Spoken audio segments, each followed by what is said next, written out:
So, are you ready to get rid of this sign? Yeah, I think so too.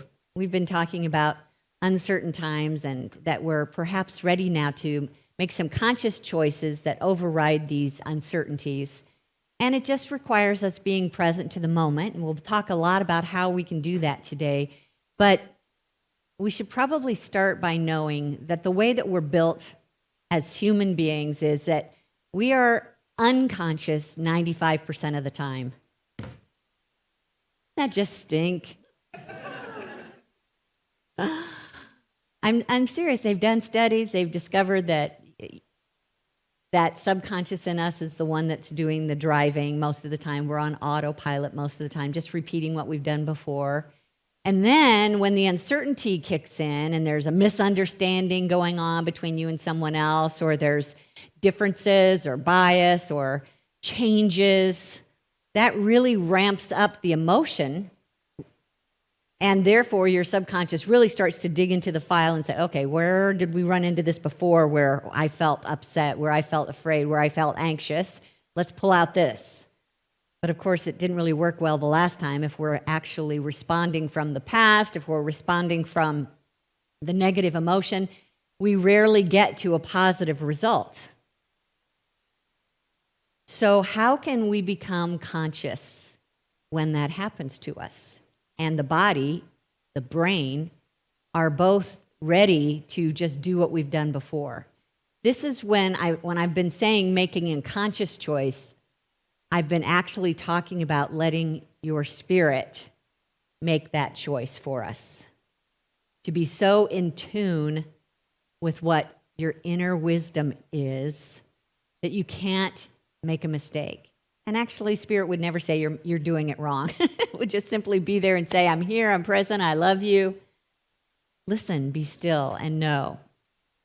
Something that Emily Cady talks about from her book, Lessons in Truth. She said, intuition and intellect are meant to travel together, but intuition holding the reins to guide the intellect.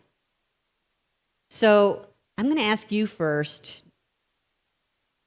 wondering if wish I had a microphone for this, but I'll just repeat what I hear.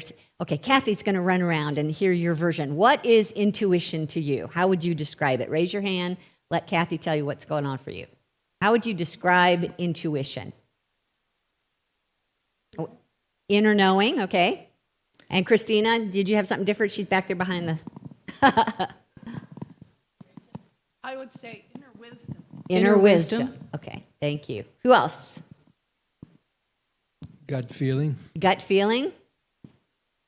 I would say the little voice that I often don't pay attention to that seems to come out of nowhere with a random idea. Okay, yeah.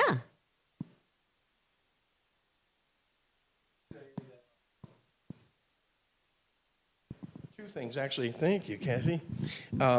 Sometimes in a deja vu in a dream, I know what's going to happen next. And is that intuition? So that's one way I get intuition. And another way is just a feeling that gets stronger, and it doesn't get weaker. It gets stronger. Okay, yeah. Anybody else? How would you define intuition? Nudging. Yeah. Thank you. Thanks, Kathy.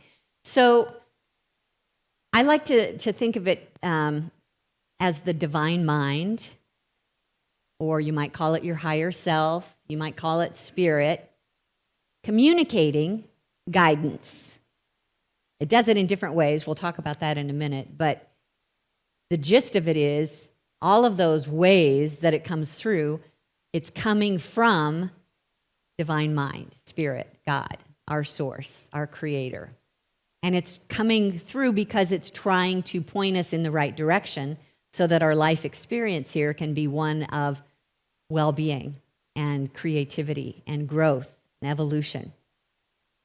Constantly trying to let us know. Our co-founder of Unity, Charles Fillmore, said that divine knowing, another word for intuition, is direct fusion of mind of God with mind of man. That's cool. Sometimes we're taught by symbols, visions, and the like, but this is only one of the ways that divine mind has of expressing itself. So You did a good job of naming some of the ways that we experience it. The inner knowing, a feeling. Some people literally hear a voice like somebody standing right next to them. That's a wowzer, right? But more often we hear it as a thought in our mind that sounds very much like our own thoughts. We just have to learn how to differentiate. There's a divine idea that'll pop in, or that Kevin mentioned having a dream that was just so clear about something specific that it was more than just, what you ate for dinner. And then there's those repeated occurrences that you have where you keep bumping into the same person or have the same experience over and over again, like it's trying to point something out to you. Some of us have like the hair standing up on the back of our neck when something's happening and we're trying to understand where it's coming from. And have you ever gone to an event or a party and there's tons of people around, but you're drawn to just one person you don't know? You chat with them a little bit and you find out they had some information for you. Have you ever had that happen? There's a lot of different ways that Spirit will communicate to us. This is our inner tuition, our inner teacher speaking to us. And as I mentioned, it's trying to bring a higher perspective into our life experience that we can't usually get with just our brain, with just our past experience that's stored in the subconscious. The cool thing about our inner teacher is it's not limited to the physical world and what we can see and touch and taste.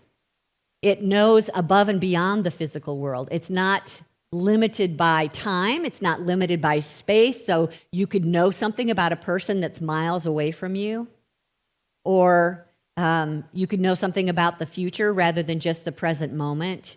It isn't necessarily logical what's coming through to you, and it knows that it knows the way to the highest good more quickly than our lower self will get to know it. So, for instance, you might be hanging out with somebody and ask them how they're doing, and they'll say fine, but you can sense a deeper feeling in them. That's your intuition saying they're not fine. And you might be able to comfort them right now. There might be something that you could say here. Have you ever been in a situation where you get a bad vibe? A bad vibe? Think of that as when your higher self knows that the person you're about to talk to or the experience you're about to go in is going to try and manipulate you or lie to you, but your lower self is completely unaware. You've got two different frequencies going on. Your lower self is just do-do-do-do-do, and your higher self is pay attention. And those two energies, when they bump into each other, feels like what we call a bad vibe. So when you get that, where it just feels uncomfortable in your being, just know, okay, there's something going on here that I need to look more closely at. Maybe it's, Sonia Choquette, she's a great, she's a psychic, so she can actually tap into this stuff pretty easily. But she told the story about how she's going in her car to pick up her kids from school, and she just suddenly got this need to turn left instead of where she was headed. So she turned left, and she's used to this. So she's like, okay, well, this is interesting. Wonder where we're going. Turn right. So she turns right. She's like, oh, gosh, this is so wild. This is not where I was planning to be right now. And she comes up to a stop sign, and this toddler in a diaper in a snowy, cold day is running down the street and crosses in front of her car. So she pulled over, she got out, she got the baby, and she just started walking up and down the street. Instead of putting the baby in the car and taking it to the police department, she just started walking up and down the street. And suddenly she was drawn to a house with its front door open. And she walked up to the door, and this woman's like, is this your baby? Yes, you have my baby. And she said, is it really your baby? And she said, well, I'm the babysitter. Yeah. So she shared that information with the parents later on that night. But just felt that urge to turn in a different direction. Just know if we are in tune, if we're creatively listening to what's going on inside of ourselves, it's amazing the kinds of things that Spirit will guide us to do. And I wasn't a big sign person in my life until I was asking a big question: should I start Unity in Naperville? And over and over and over again, those signs affirmed to me. And if I hadn't been looking for them, I could have missed them. But they were so loud and they were so constant and they were all saying the same thing that finally when the car drove by me as I'm saying, should I go to Chicago? And the license plate says, go Kitty. I'm thinking, my intuition, my higher self is telling me that I should go. So the problem comes when we are in fear or feeling uncertain, because that energy, we all know what fear feels like in the body. It just feels heavy and contracted. And when you feel that way, your energy is too low to be able to receive from spirit what it's trying to tell us. And I think we all can feel that. So what we're trying to do at that moment is recognize it and dissipate the fear. And we're going to do this right now as, well, let me just put it this way. When you acknowledge it out loud, let's just say that. You don't have to acknowledge your fears right now out loud. But what I want you to think about is just getting clear on what you're afraid of. Maybe it's I'm afraid that I will fail. I'm afraid that I'm going to lose out. I'm afraid that I'm going to be embarrassed. I'm afraid that people won't like me. And you just keep putting those out there. And what you're doing, as Sonia would say, is you're taking out the garbage. So get rid of those fearful ideas. Just say them out loud so that you can hear them. And then, as you run out of ideas, you might just say, and what does spirit say? My spirit says, and see what comes out of your mouth. After you've eliminated all the negative ones, my spirit says, and then see what comes out of your mouth. You might even ask spirit, is this fear really my fear, or did I inherit it from my parents? Is this fear something that is a bad habit and I just need to let it go? Is it really real? Do I really believe this fear? And just see what your spirit says. It'll usually be a very calm response, not very lengthy, just a few words or just a calm, easy knowing of what's true. But the more you make space for your intuition to come through, the more empowered you are in your life. The more opportunity you have to reveal who you really are as spiritual beings instead of always living according to what your body is telling you to do or your emotions are telling you to do. So to become empowered, we're talking about turning within and listening for that divine wisdom. It's always available. It's the mind of God that we live within, so we cannot but help but be in the presence of that divine wisdom that we're looking for. And as I said, in order to receive it, you have to be at the same frequency. Your frequency is created. It means the energy that you're sending out into the universe is created by what you've stored in your subconscious. That's really the number that you resonate at. Not a number, but you might be the person who, when people talk about you behind your back, they say, yeah, they're so grumpy all the time, or you're so lighthearted, or you're so fearful. My mom was a worrier. That's how I would describe her. So what is your energy signature that you carry around most of the time? Realize that it's there because we've built it up over time and stored it into the filing cabinet, and that's what we just resonate out into the universe. So it's difficult to hear what our higher self is saying when we're resonating at a lower energy. Higher self is always at that higher energy of love and compassion and care and gratitude and joy. So if that's not our common signature, then it's going to be hard to hear that. So I realize that sometimes when you're in uncertain moments that you can't just jump from fear to joy, but there's ways that we can get into this attitude and change our point of view. This is what I think Paul was talking about from Romans chapter 12. He said, do not be conformed to this world. In other words, don't let it tell you what is real and true.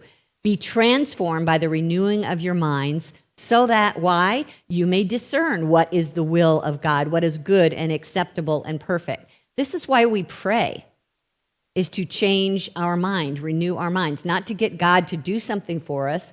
We pray in order to change our own mind, our own subconscious. And we pray affirming the truth about God. We pray speaking words that are of light and truth and power, so that little by little the subconscious starts to give out or give away or phase out those negative beliefs, and we start looking for truth in our lives. We retrain the subconscious. You can literally go to bed and tell yourself, subconscious mind, only take instruction from my higher self. When you wake up in the morning, subconscious mind, only take instruction from my superconscious mind, my Christ mind. Do that enough times, and it will start turning in that deeper direction than out here somewhere to come up with its ideas.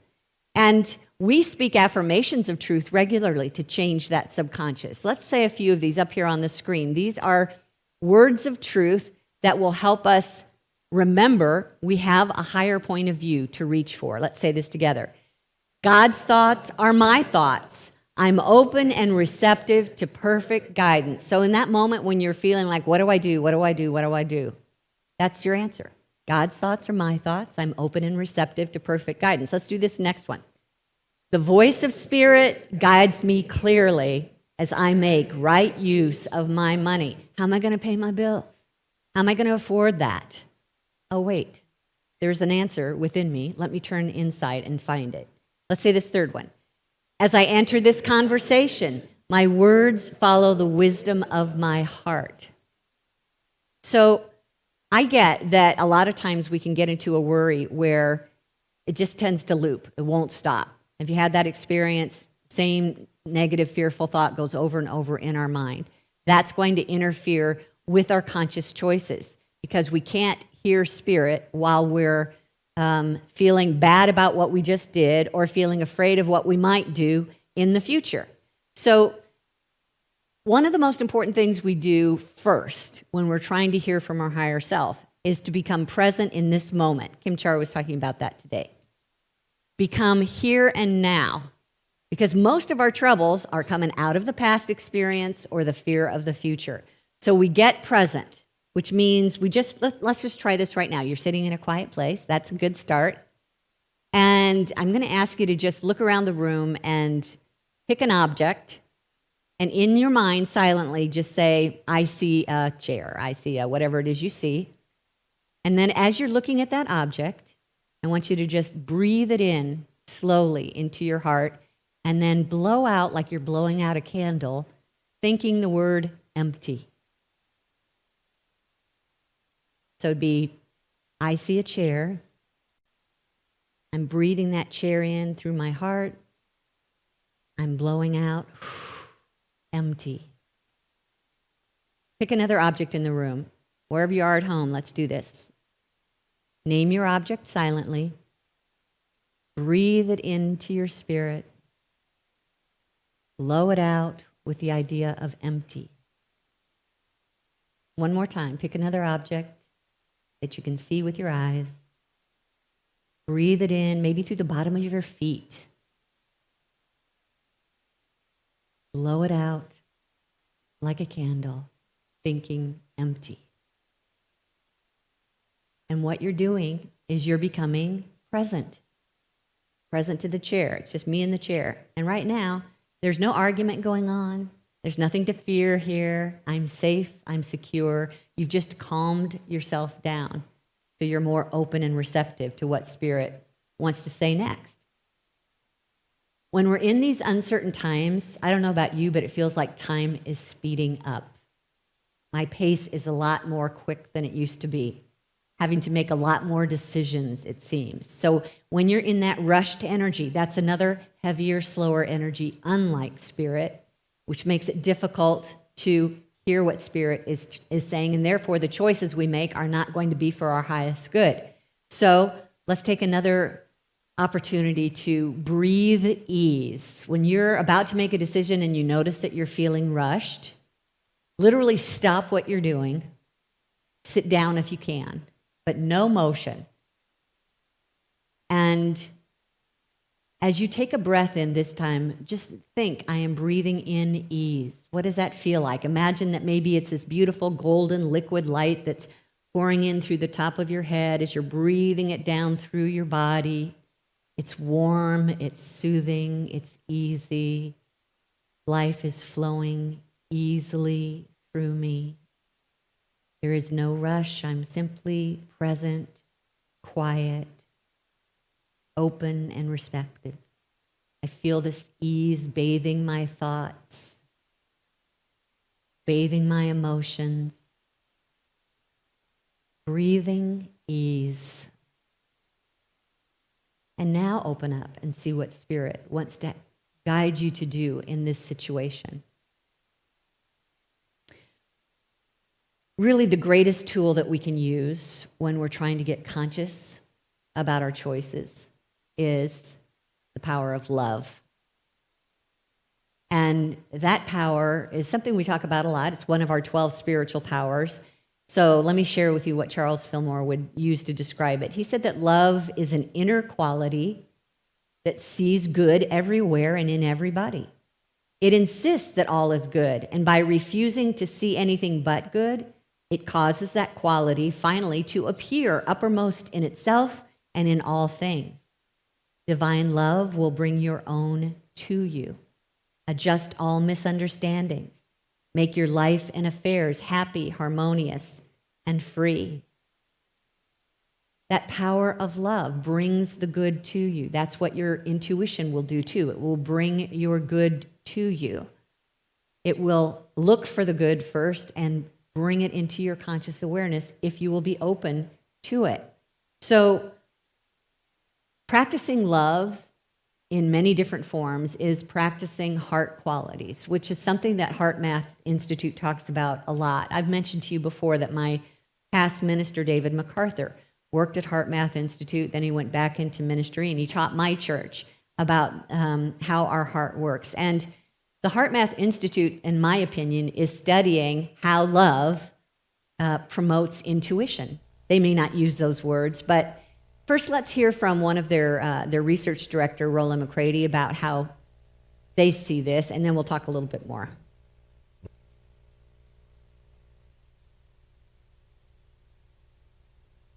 Parker, you want to help?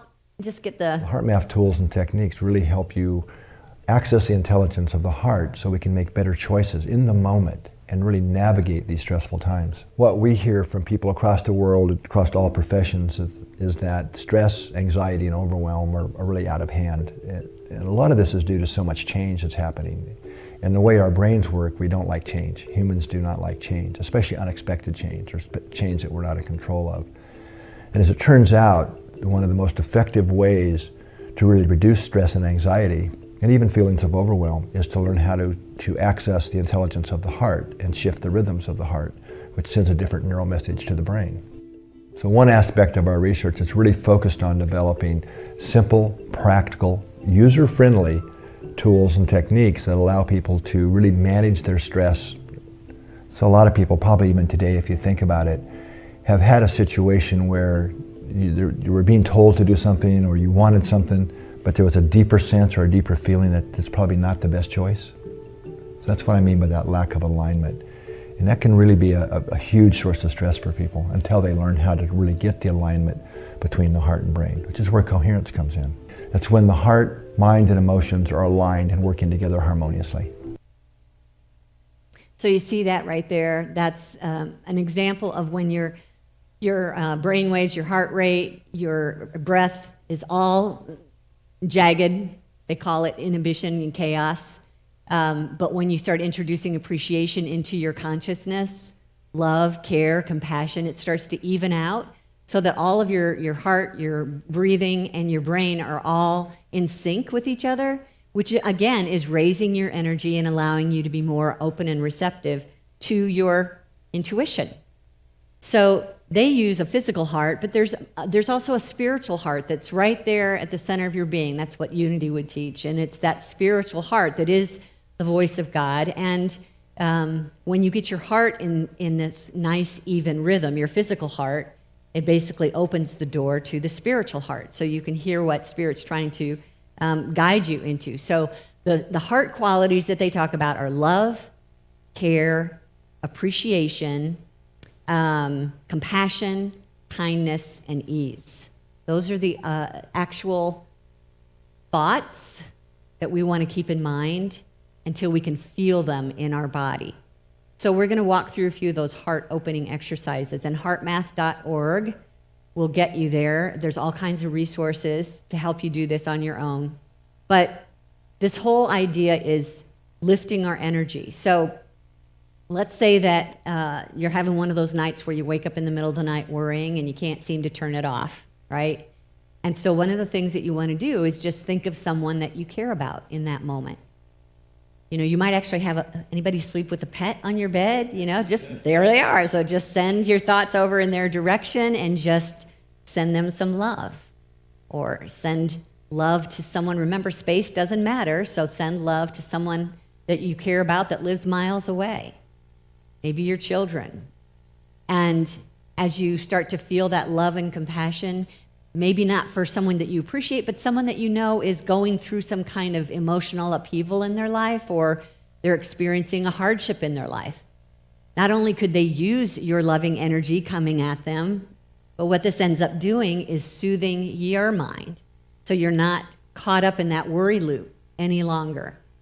And as you do that for a few minutes, you'll start to see there is nothing to worry about. Your energy has been rising, and now if you want to ask Spirit, what's the most effective thing I can do about this problem, then let Spirit answer your heart.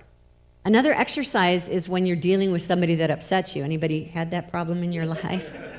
I told this story a while back, but it's always a good one for me. Going to a church, I was serving on the board with someone else who would come to the meetings but wouldn't come to church.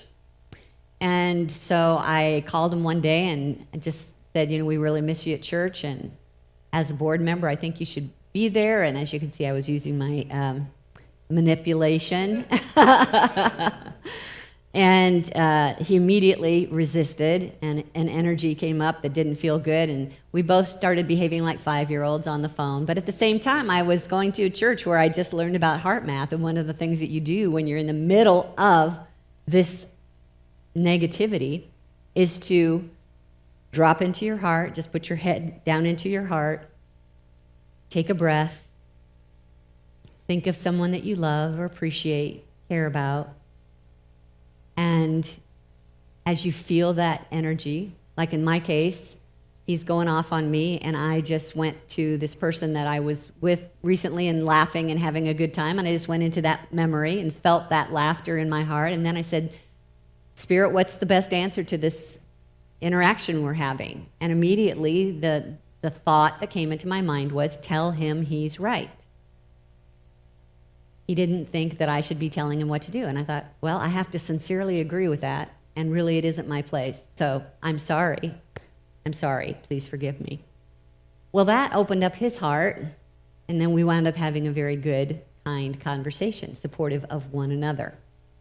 It was love, appreciation for someone else that got me into a higher energy that allowed me to hear what Spirit would recommend in that moment. And then I had to be willing to do it with a genuine, open heart. Because if you just like, all right, you're right, that's not going to do it. We have to be in the frequency of that care. So at that point, our walls come down and we can have a conversation that's healthy and whole. We also don't have to wait until you're in one of those conversations. If you know that somewhere during the day you're going to end up with a difficult person, or you're going to be going into a hard meeting, or you're going to go into working on a project with someone that's requiring a lot of creativity, or you have to have a sensitive conversation with your child, then prepare for it with love. Spend some quiet time alone, seeing yourself in the experience or with the person in the future, and project love or compassion or care or ease or kindness into it in your imagination. See that energy working with both of you or whoever's involved until you start to soften. And then when you go into the situation, literally, keep that going. Keep projecting that type of energy into the situation, and you will find that whatever it is that's requiring higher thought will be there for you, because you're in alignment with Spirit and it's able to communicate what is yours to do. So one of the things that happened to me years ago was I got a call from a friend of mine, and she was upset because she'd noticed some bank withdrawals on her statement that she didn't make. And she contacted the bank, and she sat down with them and watched a video, and whoever it was that was using an ATM machine, the camera had been pushed so you couldn't really see who the person was. But she had already thought that it was probably her teenage son. They had to have their card, or at least their number, to be able to get the money out. And so she started to assume that it was their son. They'd had trouble with him lying in the past, and she just didn't want to just go out and accuse him without proof. So she was trying to figure out what to do, and she realized she had a friend in law enforcement, so she literally was going to ask him to come to the house representing or trying to pretend like he was from the bank security and ask the family some questions about, the missing money and see if he wouldn't fess up. But she just felt like that was deceptive and that wasn't sitting well with her, which was her higher self. So she's saying, like, what do I do? And I just took a moment to breathe, to soften, to get into my heart space. And the words that just came out of my mouth were, do you love your son? Well, of course I love my son. Okay, well, why don't, between now and the meeting that you've got scheduled tonight with your family and with this law enforcement person, why don't you just send him love until that meeting and turn this over to that power of love and see how it winds up. So she did. She let go of this situation and she gave her thought time to sending love to her son. And the first thing that happened was she got the clear guidance, cancel this meeting with this law enforcement person. So she did that, but she still kept the gathering scheduled for her son and her husband and herself. And when they got together, they said, here's what's happening.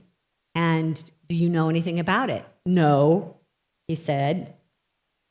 And then he just immediately did an about face and said, yes, I did it. And he went to his room and he brought out a checkbook of his own personal bank account, wrote him a check for the money he'd taken out and gave it to him. And I think that the reason that he wound up admitting to it is because he was sensing love from his mother, at least. She'd been putting out that love all day. He was sensing that it was safe to be truthful with them. And that thought, that idea of love is something that can transform anything that you're going through. I mean, it's the most conscious choice that you can make. Uncertain times or calm times, the most conscious choice that you can make begins with that energy of a loving intent, rather than the energy of deciding out of fear or deciding out of anger, which will pretty much just keep you in the hole you're in. Seek to know the next step by first entering into the frequency of love, care, compassion, gratitude, joy, all these high-level energies. Until you and spirit are in sync and communicating, and ask your questions and wait for those answers. Really, all you have to do is take one step with love, and then the next step will be revealed, and then the next step after that. So, who knows what the times have for us in the near future, in the next 2-3 years? Who knows? We never know, right? Not this is any special season. We never know what the future holds for us.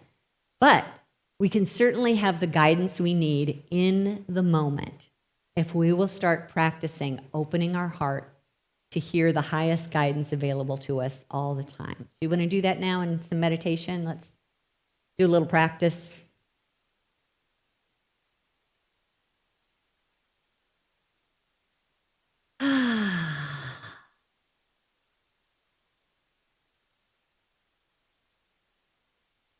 I'll just invite you to feel the chair beneath you. Feel it supporting your whole body. That's one way to become present in the moment. Feel your chair. Feel your feet on the floor.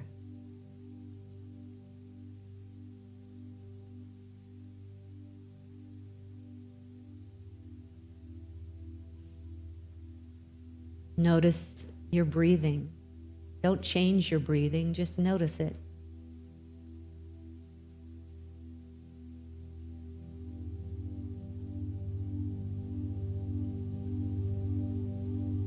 Sense the temperature of the room against your skin.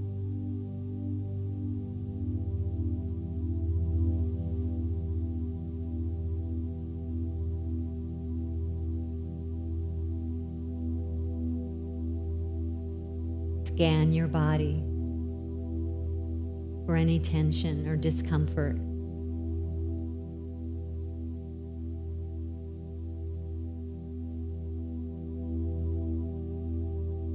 And if you come across something that feels uncomfortable, breathe love into that area.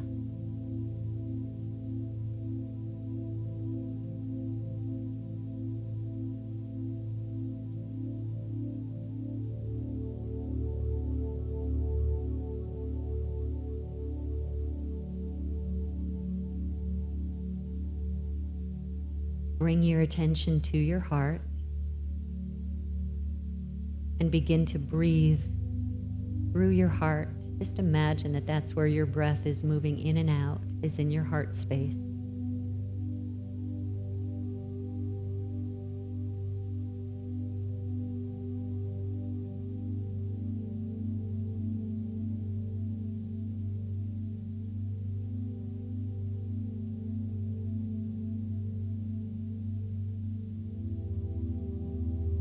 Scan your life right now. See if there's something that's feeling like a pressure, not going the way you want it to.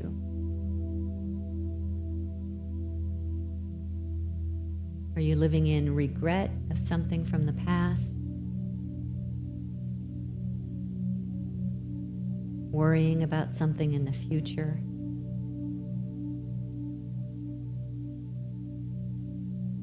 Something that you'd like guidance about.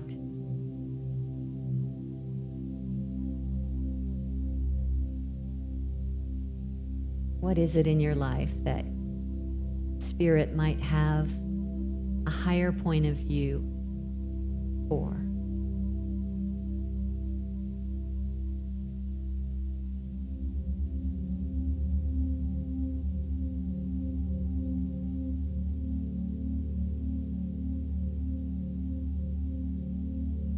Whatever that situation is or that person,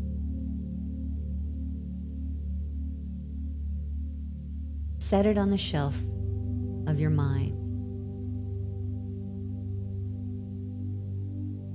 and come back to breathing through your heart.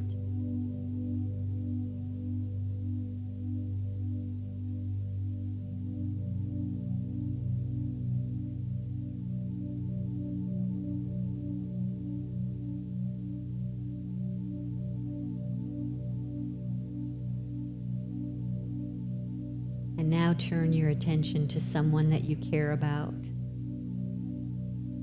When you think of them, your heart warms up. And just continue to hold them in your mind until your heart feels that appreciation. Or maybe it's an experience you've had that's brought you joy, a beautiful place in nature. Go there now until you feel your gratitude for that experience. Whether it's love or joy, compassion, just feel that for the next few seconds.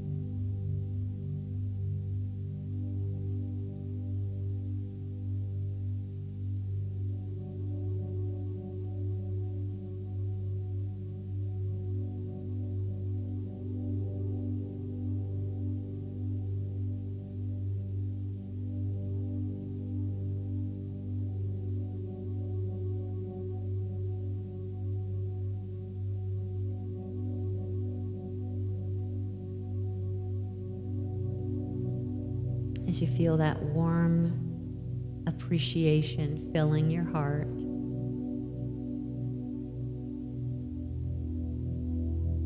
look at that issue you set on the shelf and say, Spirit, what's the most effective response to this situation?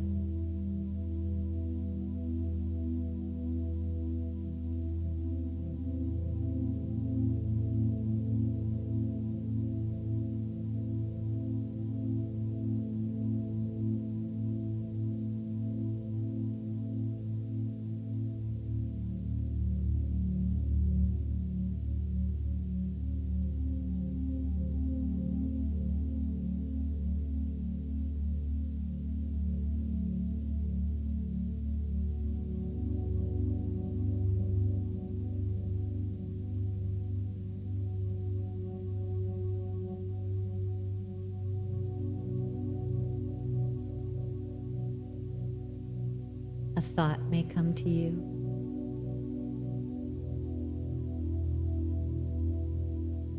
A feeling,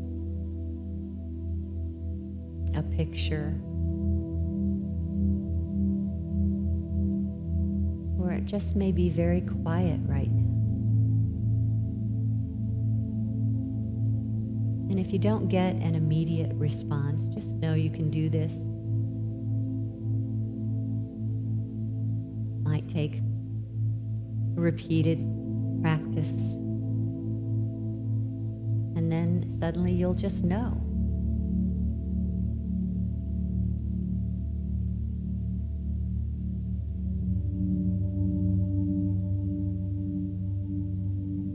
Take a moment now to give thanks that the wisdom you need, the love that you're seeking, is present in you right now.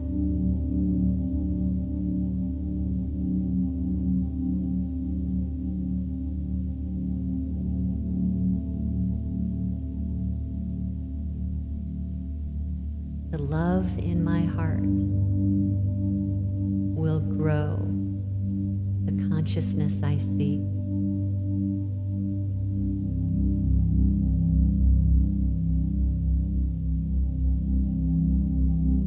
The answers that I seek live within my heart, and I am grateful.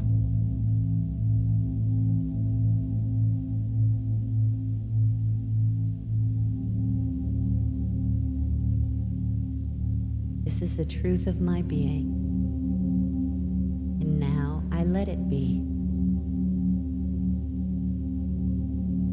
Amen.